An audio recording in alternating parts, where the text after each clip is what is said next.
Dear operators, I will explain the routine checks for the machine to you.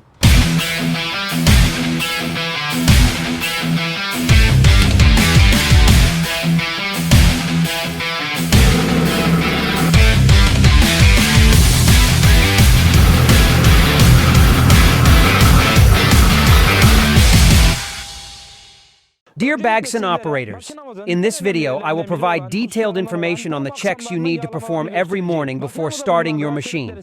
First, I will demonstrate how to lubricate the grease fittings located in the joint areas of our machine. I will show each grease fitting individually and explain how to properly perform the lubrication process.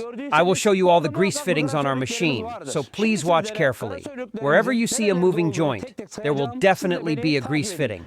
First grease fitting, second grease fitting, third grease fitting, fourth grease fitting, fifth grease fitting, sixth grease fitting, seventh grease fitting, eighth grease fitting, ninth grease fitting, 10th grease fitting, 11th grease fitting, 12th grease fitting, 13th grease fitting, 14th grease fitting, 15th grease fitting, 16th grease fitting in the middle, 17th grease fitting at the joint, 18th grease fittings on the right and left steering pistons.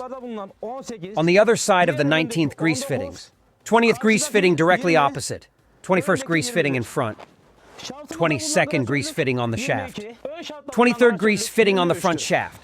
24th grease fitting on the front of the rear differential. Our machine also has an intermediate shaft. The 25th and 26th grease fittings are located on the intermediate shaft. Dear operators, sometimes certain pins may not take in grease. In the event that these pins do not take grease, here's what you need to do. I attach the grease gun to the grease fitting and instruct my colleague to move the corresponding piston up and down using the control lever. While my colleague operates the hydraulic control to move the joint, I pump grease into the fittings. This process is performed when the fitting is not receiving grease. Dear operators, now I will explain the other checks we will perform after the lubrication process. Firstly, I am opening the hood of the engine. Before starting work in the mornings, we will open the hood and check the engine's coolant level. To avoid any issues, we will check the coolant level of our machine beforehand. We will perform this task at the beginning of the day. Thus, the engine coolant will be cold and protected from any damage. I'm opening the radiator cap. I opened the radiator cap. The coolant level in the engine should be filled up to the neck portion under the radiator cap. Another point I need to check is whether the auxiliary coolant reservoir is filled. The auxiliary coolant reservoir should be filled up to the max mark. The auxiliary coolant reservoir is crucial as it provides additional coolant to the radiator when necessary, so we don't neglect it. Then, we proceed to check the brake hydraulic fluid level. The brake hydraulic fluid reservoir is located next to the brake center.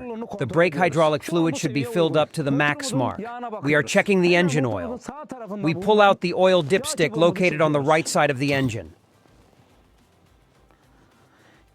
The oil level on our dipstick should be at the line you see here. If it's below this line, we need to add oil to our engine.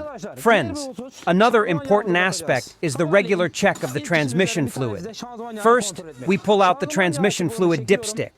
We need to pay attention to the shiny area at the end of the dipstick.